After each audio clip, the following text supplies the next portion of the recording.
Jai Hind students. Today we will solve exercise 9.1 of NCERT Mathematics class 6. The name of the chapter is data handling. Students, start करते हैं data से. What is the definition of data? Facts and figures collected for a definite purpose. Facts और figures का collection किसी definite purpose के लिए करना data कहलाता है. जैसे कि मान लीजिए आपकी डेली लाइफ में आपने सबसे बड़ा एग्जांपल इसका ही देखा होगा. जैसे ही आपके क्लास टीचर आपके क्लास में एंटर करते हैं तो आप सबकी क्या लेते हैं, अटेंडेंस लेते हैं. वो अटेंडेंस सबकी कलेक्ट करना, जो उनके पास क्या आ गया, डेटा. वही जो फैक्ट्स और फिगर्स होते हैं वो चाहे न्यूमेरिकल हो, आपके अल्फ़ाबेटिकल हो, किसी भी रूप में हो सकते हैं, उन सब का कलेक्शन क्या कहलाता है, आपका डेटा कहलाता है. या आप ये समझ लीजिए, मान लीजिए मेरे पास 10 स्टूडेंट बैठे हुए हैं. अब 10 के 10 स्टूडेंट्स की हो सकता है कि जो फ्रूट्स की चॉइस हो सकती है वो अलग अलग हो सकती है लाइक करने की. किसी ने बोला मुझे एप्पल पसंद है, किसी ने बोला मुझे पोमग्रेनेट पसंद है, किसी ने बोला मुझे नाना ग्रेप्स पसंद है. तो ऐसे उन सब का डेटा मैं क्या कर लूँगा, कलेक्ट कर लूँगा. और वो डेटा क्या होगा, एक डेफिनेट पर्पज़ के लिए क्या होगा, इससे मुझे क्या पता चलेगा, हाँ भाई ये बच्चा ये पसंद करता है, दूसरा बच्चा ये पसंद करता है. और एक चीज़, मान लीजिए अगर मैं जानना चाहता हूँ एक क्लास में अलग अलग स्टूडेंट्स की हाइट क्या है, तो हाइट को जानने के लिए मुझे क्या करना पड़ेगा, सबसे पूछना पड़ेगा और सबका लिखना पड़ेगा. मान लो किसी की 150 सेंटीमीटर आ गई, किसी की 160 आ गई, किसी की 143 आ गई. अब क्या करूँगा मैं, उसके बाद सबका ये जो कलेक्ट करूँगा, ये जो फिगर्स या फैक्ट्स जो एक इकट्ठा करूँगा, ये सारा क्या कहलाएगा, इनका कलेक्शन क्या कहलाता है, डेटा कहलाता है. और इसका डेफिनेट पर्पज़ क्या है, मैं जानना चाह रहा हूँ कि हाइट क्या है. ठीक है ना. तो क्या हो जाएगा, facts and figures collected for a definite purpose, it called data. अब 9.1 एक्सरसाइज में हमारे इसी से रिलेटेड क्वेश्चंस हैं. आपने फिफ्थ क्लास में कुछ क्वेश्चंस इसके सीखे भी होंगे, जैसे कि पिक्टोग्राफ और टैली मार्क्स भी है आपका फिफ्थ क्लास में. हम उसी को रिकॉल करते हुए थोड़ा आगे को बढ़ेंगे. देखते हैं 9.1 का first question. Question number first, in a mathematics test the following marks were obtained by 40 students. Arrange these marks in a table using tally marks. एक क्लास में टेस्ट हुआ और टेस्ट कितने बच्चों ने दिया, 40 स्टूडेंट्स ने दिया. अब वन बाय वन हमने पूछा कि किसके कितने मार्क्स आए और हमने सबको क्या कर लिया, कलेक्ट कर लिया. तभी ये डेटा की डेफिनेशन भी बन गई. ये डेटा ही है, ये जो है ये डेटा है, क्योंकि ये क्या किया है, फैक्ट्स और फिगर्स. जैसे हमने बोला था यहाँ पे फिगर्स दिए हुए हैं, तो फिगर्स में से क्या दे रखा है, अलग अलग नंबर्स दिए हुए हैं, किस बच्चे के कितने मार्क्स आए. और डेफिनेट पर्पज़ है इसका. क्या डेफिनेट पर्पज़ है, हम जानना चाह रहे हैं किस बच्चे के कितने आए. और ये भी हो सकता है कितने बच्चों के 9 आए, कितने बच्चों के 2 आए. तो यहाँ से हम सब कुछ चेक कर सकते हैं, हमारा ये पर्पज़ हो सकता है. तो ये डेटा कहलाता है. तो यहाँ पे जो डेटा दे रखा है, कितने स्टूडेंट का दे रखा है, 40 स्टूडेंट्स का. ये बोल रहा है कि arrange these marks in a table using tally marks. अब देखो बेटा, ऐसे रैंडमली देखो तो मैं 8 मार्क्स इधर दिख रहा, फिर 8 इधर दिख रहा, 8 यहाँ दिख रहा. अगर हम किसी को शो करना चाहते हैं, ठीक है, अगर मान लो आपके क्लास टीचर हैं, वो अपने जो उनके प्रिंसिपल हैं उनको ये शो करना चाहते हैं किस बच्चे ने कितने मार्क्स गेन किए, तो क्या वो ऐसे दिखाएंगे कि 8 मार्क्स फिर यहाँ 8 मार्क्स, ऐसे अच्छा नहीं लगेगा. क्यों ना ऐसा कर लिया जाए, हम ये कर लें 1 2, क्योंकि यहाँ पे सारे मार्क्स दिए हैं 1 से लेकर 9 तक, तो मैंने यहाँ पे पहले ही लिख लिए हैं. 1 से लेकर 9 तक मार्क्स गेन किए हैं, जैसा कि आप देख सकते हैं 1 यहाँ है, 2 यहाँ है, फिर 3 है, 4 है, 5 है, 6 है, 7 है, 8 है और 9 है. ठीक है.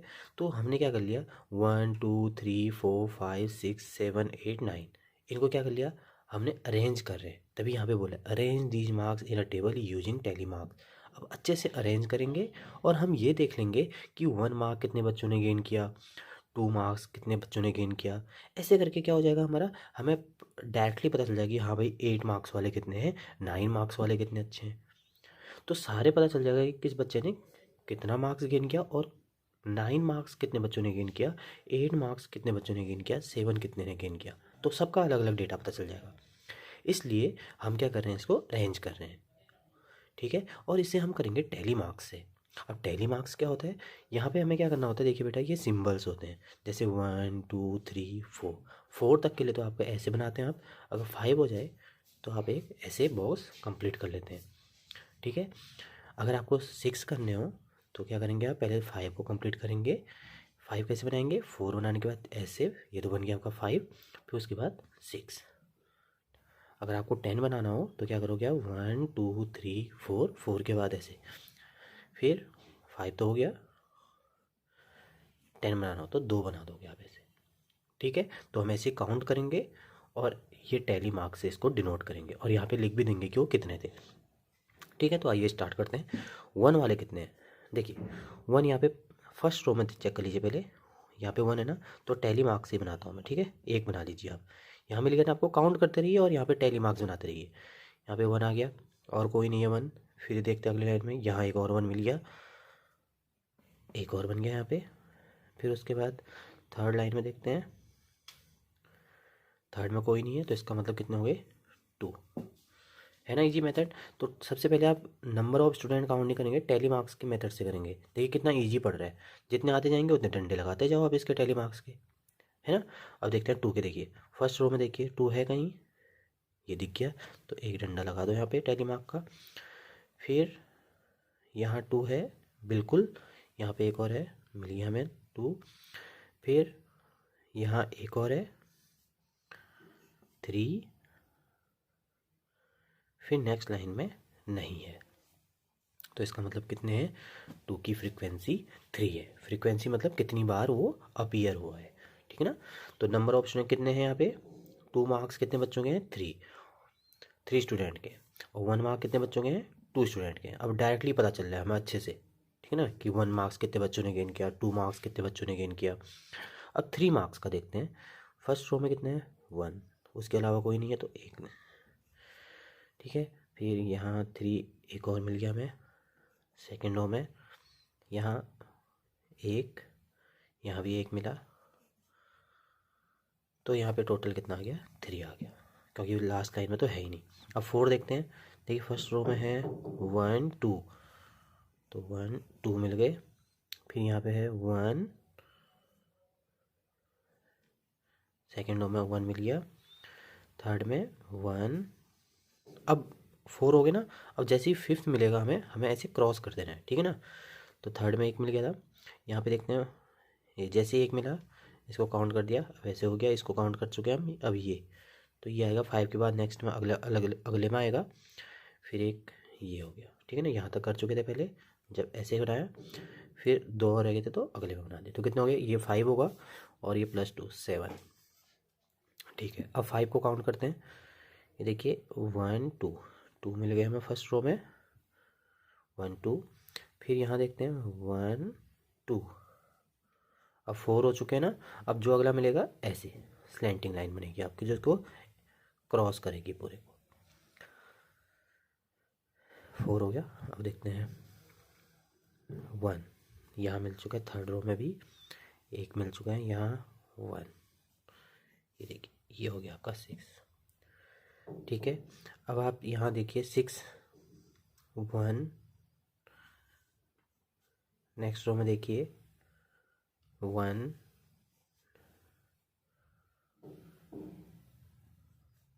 1, यहाँ देखिए 1 2, क्योंकि 1 2 करने के बाद ये ऐसे क्रॉस हो जाएगा, फिर 1 2, ठीक है। तो कितने आ गए, 5 + 2 7। अब 7 काउंट कर लेते हैं, 1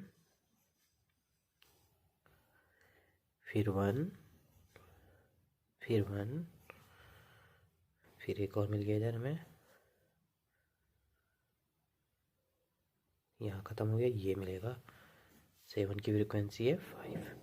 अब है 8, फर्स्ट रो में 8 है 1, यहाँ है कितने, कोई भी नहीं है सेकंड रो में, थर्ड में 1 2 3 3 है ना, 1 2 3, यहाँ कोई भी नहीं है लास्ट वाले में, तो कितने हो गए 4। 9, फर्स्ट रो में कितने हैं, कोई भी नहीं है, सेकंड में 1, फिर यहाँ है 1, फिर यहाँ है 1। तो है ना इजी मेथड। आप चाहे तो डायरेक्टली 2 भी काउंट कर सकते हैं, कितने 2 हैं, यहाँ 3 हैं, उसके अकॉर्डिंग आप 3 को ये ऐसे डिनोट कर सकते हैं, क्योंकि आप इनके अकॉर्डिंग तो इसको बना सकते हैं ना। देखिए ये 2 है, ये 1 2 3 है, ये 1 2 3 है, 3 4 5 6 7, ऐसे भी कर सकते हैं आप। ज़रूरी नहीं कि आपको इसी मेथड की ओर जाना है, पहले ये काउंट कर लो फिर ऐसे कर लो, आपको जो सूटेबल लगता है वो ऐसे कर सकते हैं। चाहे आप डायरेक्ट सारे काउंट कर लो कि कितने 6 थे, कितने 7 थे, उसके बाद टैली मार्क्स बना दो यहाँ पे, है ना। जैसे 7 है, 1 2 3 4 5 6 7, 1 2 3 4 5, 1 2 3 4, 1 2 3। अब आपको इनको काउंट करके देखना है, 40 आने चाहिए। तो देखते हैं कितने हैं। देखिए 1 2 3 4 5 6 7 8 9 10 11 12 13 14 15 16 17 18 19 20 21 22 23 24 25 26 27 28 29 30 31 32 33 34 35 36 37 38 39 40। अब चाहो तो आप इनको भी प्लस कर लो, यही चीज़ तो यहाँ पे भी लिखी हुई है मैंने। तो यहाँ पे जो अभी डंडे थे हमने इनको काउंट कर लिया। आप चाहो तो इनको काउंट कर लो, 3 + 2 5, 5 + 3 8, 8 + 7 15, 15 + 6 21, 21 + 7 28, 28 + 5 33, 33 + 4 37, 37 + 3 40। आप चाहे तो कैसे भी काउंट कर लीजिए, पर ये ज़रूर काउंट करेंगे आप। अगर आपका 40 नहीं आ रहा है सम, क्योंकि पहले दे रखा है ना ऑब्टेन्ड बाय 40 स्टूडेंट, इसका मतलब आपने कहीं ना कहीं क्या कर रखा है, काउंटिंग कम कर रखी है। तो मैं इस क्वेश्चन में मैंने तो आपको एक एक करके सारे काउंट करके दिखा दिए। नेक्स्ट वाले में मैं सिर्फ क्या करूँगा, आपको टैली मार्क्स शो करके दिखाऊंगा, ठीक है ना, क्योंकि इसमें वीडियो काफ़ी लेंथी बन जाएगा। ये तो था हमारा फर्स्ट पार्ट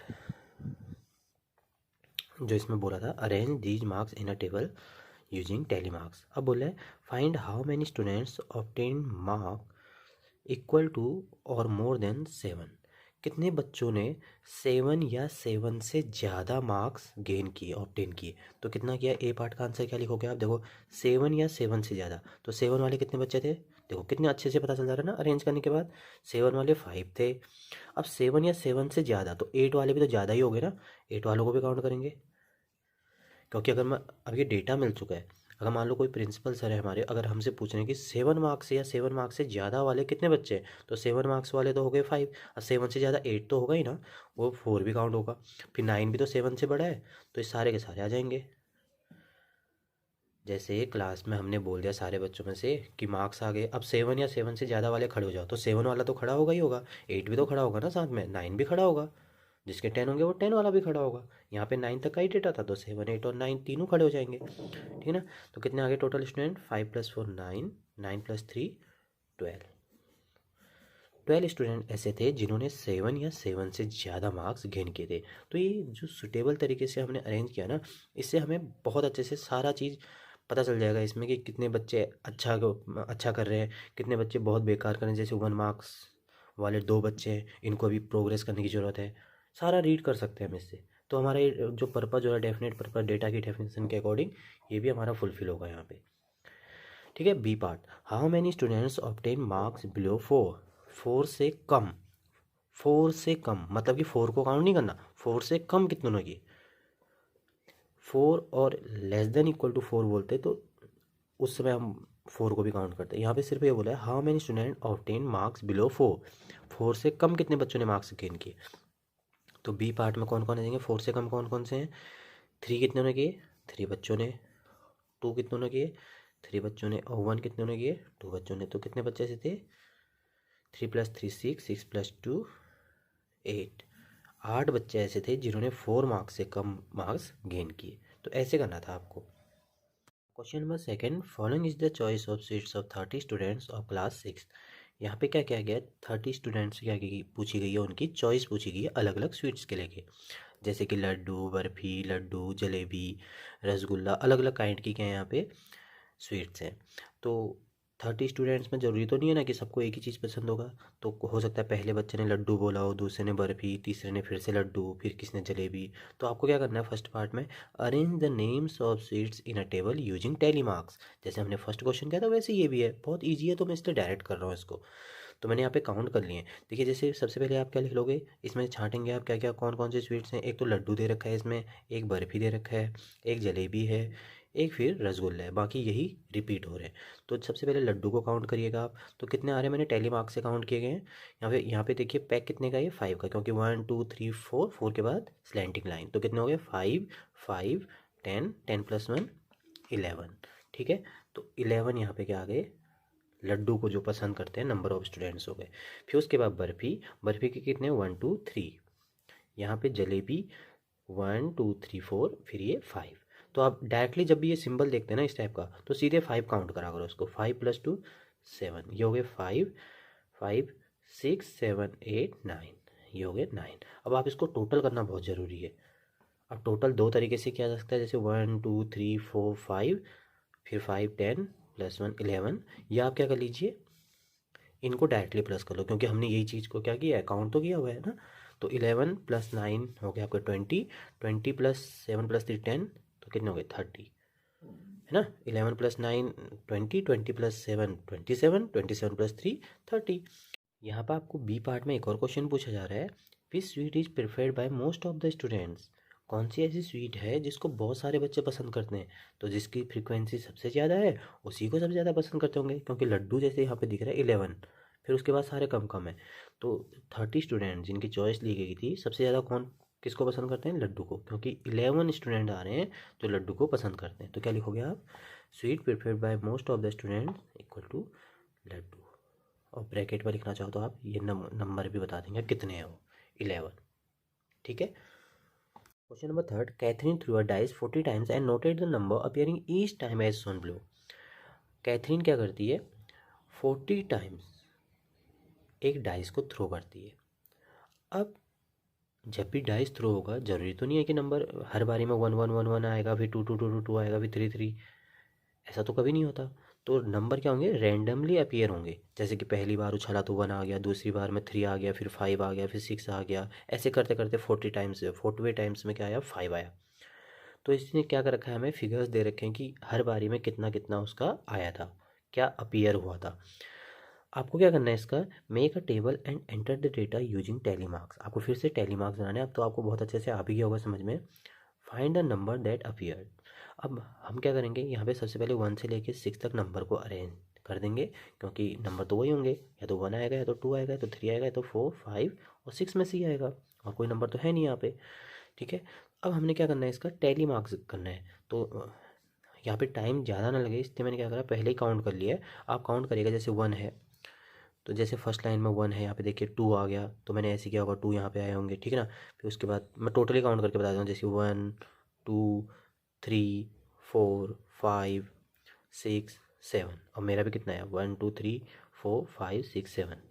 तो ऐसे आप काउंट करिएगा हर एक नंबर को, आपको बन जाएगा, ठीक है ना। अब 2 कितनी बार अपीयर हुआ होगा, 1 2 3 4 5 और ये 6।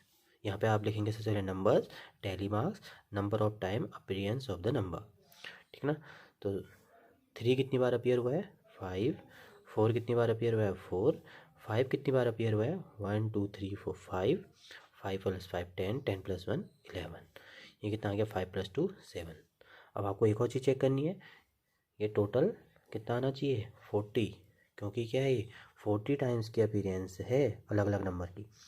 तो देख लेते हैं, 7 + 6 13, 13 + 5 18, 18 + 4 22, 22 + 7 29, 29 + 1 30, 30 + 1 30 + 10 40। तो 40 तो आ गया, ठीक है।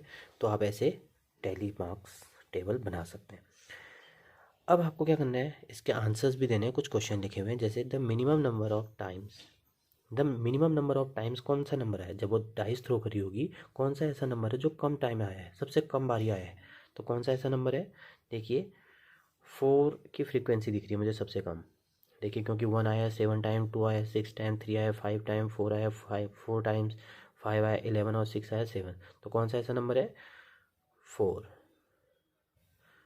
4 नंबर है, और ये कितनी बार आया है, 4 टाइम्स आया है। 4 ही ऐसा नंबर है, वो आया भी 4 टाइम्स और सबसे मिनिमम नंबर ऑफ टाइम्स आया। The maximum number of times, B part में पूछा the maximum number of times. Maximum number of times कौन सा नंबर आया है, ये देखिए 5, 11 टाइम्स आया है। जब वो डाइस थ्रो करी होगी, सबसे ज़्यादा बार उसका क्या है, 5 आया है, 11 बार आया है, ठीक है ना। अब C part, find those numbers that appear an equal number of times. तो देखिए यहाँ पे 1 भी यहाँ पे 7 टाइम आया है, और 6 भी यहाँ पे कितनी बार आया है, 7 टाइम आया है। तो हम लिख सकते हैं 1 एंड 6 और ब्रैकेट में लिख देंगे कितने टाइम्स, 7 टाइम्स।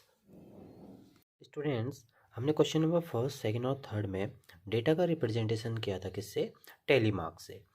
अब हम क्वेश्चन नंबर 4 से जो क्वेश्चन पढ़ेंगे इस एक्सरसाइज में वो पढ़ेंगे पिक्टोग्राफ से रिलेटेड। जैसा कि आपको नोन भी होगा कि डेटा को रिप्रेजेंट करने के अलग अलग तरीके होते हैं, जैसे कि bar graph, double bar graph, tally marks, pictograph, circle graph, histogram, अलग अलग तरीके से किया जाता है। तो यहाँ पर हम अब जो सीख रहे हैं हम करेंगे पिक्टोग्राफ से। पिक्टोग्राफ क्या होता है, pictorial representation of the data, जहाँ पे डेटा को रिप्रेजेंट किया जाता है सम पिक्चर से। जरूरी नहीं है कि एज इट इज जिसका नाम लिया हो, जैसे यहाँ पे लिख रखा following pictograph shows the number of tractors in 5 villages, तो यहाँ पे ट्रैक्टर ही बना दिए हैं। अगर आपको ट्रैक्टर नहीं बन पा रहा आपसे तो आप सर्कल भी ले सकते हैं। जरूरी नहीं है कि आपको जिस चीज़ को बोला हो वही चीज़ आपको यहाँ पे बनानी है, ठीक है ना। बस आपको यहाँ पे सिंबल बना के लिख देना उसके आगे, जैसे आप यहाँ पे एक सर्कल बना देते, सर्कल को आगे डैश कर दो 1 ट्रैक्टर, तो वो भी चल जाता।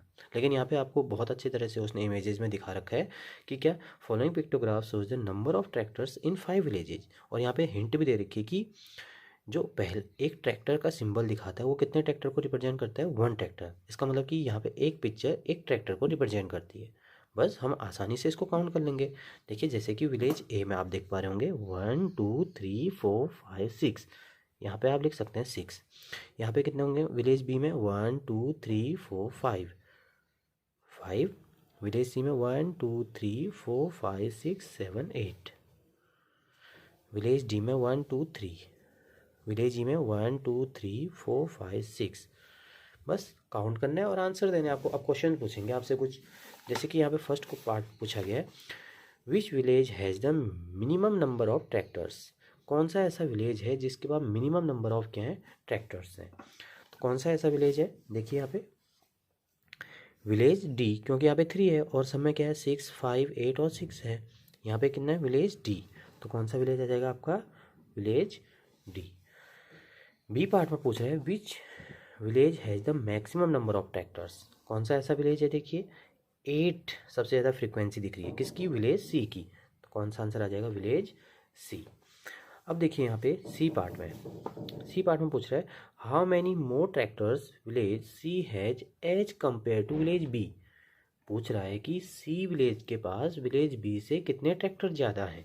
तो क्या करना पड़ेगा, हमें दोनों का चेक करना पड़ेगा। पहले विलेज सी के पास कितने टोटल 8, विलेज बी के पास कितने हैं 5। तो डिफरेंस चेक कर लेते हैं, पता चल जाएगा हमें कितने ज़्यादा हैं। तो 8 - 5 = 3। वैसे भी डायरेक्टली पता चल रहा है, यहाँ पे देखिए यहाँ पे 5 है और सी के पास 8 है, तो 8 - 5 3। लेकिन हम शो करेंगे तो ऐसे कर सकते हैं, ठीक है। अब देखिए D part, what is the total number of tractors in all the 5 villages. आपको क्या करना है, इन सबका टोटल करके बताना है कि सभी A B C D E villages को मिला के कितने ट्रैक्टर्स हैं। तो सबकी फ्रीक्वेंसी ले लेते हैं। ए के पास कितने हैं 6, बी के पास कितने हैं 5, सी के पास हैं 8, फिर है 3, फिर है ई के पास 6। बस इनको काउंट करते हैं और प्लस पता चल जाएगा हमें कितना है। तो टोटल कर लेते हैं 6 + 5 11, 11 + 8 19, 19 + 3 22, 22 + 6 28, 28 आपका आंसर आ जाएगा। Now question number 5, the number of girl student in each class of a co-educational middle school depicted by the pictograph। यहाँ पे एक मिडिल स्कूल 1 to 8 क्लास का जो है वहाँ पे क्या किया गया है, अलग अलग क्लास में जो गर्ल्स की स्ट्रेंथ है उसका पिक्टोग्राफ बनाया गया है। और यहाँ पे जो सिंबल होता है ना, इसको पढ़ना बहुत ज़्यादा ज़रूरी है, वरना आपका आंसर गलत हो जाएगा। आप ये सोचेंगे वरना कि फर्स्ट क्लास में 1 2 3 4 5 6 गर्ल हैं, लेकिन यहाँ पे क्या दे रखा है, 1 सिंबल 4 गर्ल्स को रिप्रेजेंट करता है। तो इसका मतलब अगर क्लास फर्स्ट की बात करें तो अगर मैं यहाँ पे कैलकुलेशन कर लूँ कि कितने हैं, तो क्या करूँगा मैं 1 2 3 4 5 6, 6 × 4 24 है टोटल ये। या आप ऐसे कर लीजिए, एक 4 को रिप्रेजेंट करता है तो 4, ये 4 हो गया, 4 + 4 8, 8 + 4 12, 12 प्लस 4 16, 16 प्लस 4 20, 20 प्लस 4 24। लेकिन ये लंबा पड़ रहा है ना, तो इसलिए आप डायरेक्टली ये कर लो, सबको इक्वल मिल रहा है। तो 6 फिगर टोटल हैं, तो 6 पिक्चर को मल्टीप्लाई कर दो। एक पिक्चर का वैल्यू कितना है, 4 गर्ल्स के बराबर, तो 6 4 जा 24। अब इसमें कैसे करेंगे आप देखिए, 1 2 3 4। अब ये क्या कर दिया, ये तो हाफ पिक्चर बना रही है, इसका मतलब ये 4 गर्ल्स, एक पिक्चर 4 गर्ल्स को रिप्रेजेंट कर रही है, तो हाफ पिक्चर 2 को करेगी। आपको यही दिखाने की कोशिश की जा रही है कि ये कंप्लीट है 1 2 3 4, उसके बाद एक हाफ बना दी जाती है। तो इसका मतलब ये क्या है, आपको यहाँ तक तो पूरे पूरे 4 लेने, इसको 2 मानना है। तो क्या करोगे आप, 1 2 3 4, 4 को तो कर दोगे आप किससे मल्टीप्लाई, 4 से। कितना आ जाएगा, 4 4 जा 16। इसके बाद कितना प्लस कर दोगे इसमें, 2, है ना, ये 2, तो कितना आ गया टोटल 18। यहाँ पे कंप्लीट है सारी पिक्चर्स, तो क्या करेंगे 1 2 3 4 5, तो क्या आ जाएगा 5 मल्टीप्लाई बाय 4, क्योंकि एक पिक्चर 4 को रिप्रेजेंट कर रही है, ये आ जाएगा 20। फिर है आपका 1 2 3, फिर हाफ है तो इस 3 को पूरा पूरा कैलकुलेट कर लो, फिर 2 प्लस कर देना उसमें। 3 multiply by 4 equal to 12 plus 2 14। ये कितना है, 2 तो पूरे पूरे हैं, और यहाँ पे कितना हो जाएगा 2। तो इसको तो आसानी से प्लस कर पा रहे हैं हम। एक पिक्चर 4 को रिप्रेजेंट कर रही है, तो 2 कितने को जाएंगे, 8, 8 प्लस 2 10। लेकिन आपको लिखना हो ऐसे तो आप ऐसे कर सकते हैं, 2 4 जा 8 प्लस 2 10, क्योंकि ये हाफ है। ठीक है, तो यहाँ पे 4 है आपकी टोटल पिक्चर, तो कितना हो जाएगा 4 मल्टीप्लाई बाय 4 इक्वल टू 16। यहाँ पे कितने 3, तो 3 मल्टीप्लाई बाय 4 इक्वल टू 12। यहाँ पे 1 तो होगी कितना 4, और ये कितना हो गया 2 6। बस अब हमने सबको रीड कर लिया कि कौन कितना है, किस क्लास में कितने गर्ल्स हैं। बस अब हम जो भी क्वेश्चन पूछा जाएगा आसानी से आंसर दे सकते हैं। आपको क्वेश्चंस के आंसर भी देने हैं, जैसे कि फर्स्ट पार्ट में which class has the minimum number of girls students. कौन सी ऐसी क्लास है जहाँ पे स्ट्रेंथ सबसे कम है गर्ल्स की, तो कौन सी ऐसी क्लास है, 8th। यहाँ पे कितनी है, 6th, है ना। B part, is the number of girls in class 6th less than the number of girls in class 5th। 6th class में जो स्ट्रेंथ है, क्या वो 5th क्लास से कम है, तो 6th क्लास में कितना है, 6th क्लास में कितना है, 6th क्लास में 16 है, और 5th क्लास में कितना है 10। तो पूछ रहा है कि is the number of girls in class 6th less than the number of girls in class 5th।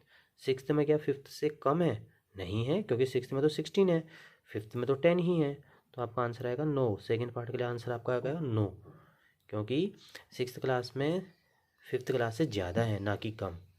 ठीक है। C part, how many girls are there in class 7th। ये तो आप आसानी से बना सकते हैं, क्योंकि आपने पहले ही कैलकुलेट कर लिया, कितना है 12, है ना, 7th क्लास में 12 है। Question number 6, the sale of electric bulbs on different days of a week is shown below. Question number 6 भी आपका पिक्टोग्राफ से ही रिलेटेड है, क्योंकि यहाँ पे फिर से पिक्चर से डेटा का रिप्रेजेंटेशन किया गया है। यहाँ पे मंडे से लेकर संडे तक किसी पर्टिकुलर शॉप हो सकती है, वहाँ पे क्या हो रखा है, क्या सेल हुई है हर दिन बल्ब्स की, इसका डेटा दिया गया है ना। तो ये जो एक बल्ब रिप्रेजेंट कर रहा है, यहाँ पे 2 बल्ब्स को रिप्रेजेंट कर रहा है। हमने पिक्चर तो एक का बना रखा है, लेकिन हमने ऊपर पे लिख दिया है कि 1 बल्ब रिप्रेजेंट कितने को कर रहा है, 2 बल्ब्स को। तो इसका मतलब अगर मैं मंडे का कैलकुलेट करूँ तो कितने बल्ब की सेलिंग हुई है यहाँ पे, 1 2 3 4 5 6, तो 6 मल्टीप्लाई बाय 2। आप चाहे तो ऐसे प्लस कर लो, ये एक 2 को रिप्रेजेंट करे तो 2 plus 2 4, 4 plus 2 6, 6 plus 2 8, 8 plus 2 10, 10 plus 2 12। ऐसे में लॉन्ग पड़ रहा है, तो हमने डायरेक्टली क्या कर दिया, 6 टोटल थे, हर एक 2 को रिप्रेजेंट करा, तो 6 2 जा 12। ट्यूसडे 1 2 3 4 5 6 7 8, तो 8 एक को रिप्रेजेंट करा 2, तो 8 2 जा 16।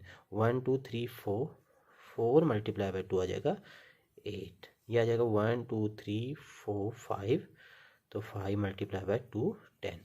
तो ये देखिए ना आप, इस क्वेश्चन में क्या था आपका, 4 गर्ल्स थी, यहाँ पे 2 बल्ब्स हैं, तो आपको इस पे डिपेंड रहना पड़ रहा है। तो इसको आप सबसे पहले इसी को ऑब्जर्व करिएगा, ठीक है ना, वरना आपका गलत हो जाएगा। आप इसको एक ही बल्ब में मान के चले, आपके सारे आंसर गलत हो जाएंगे।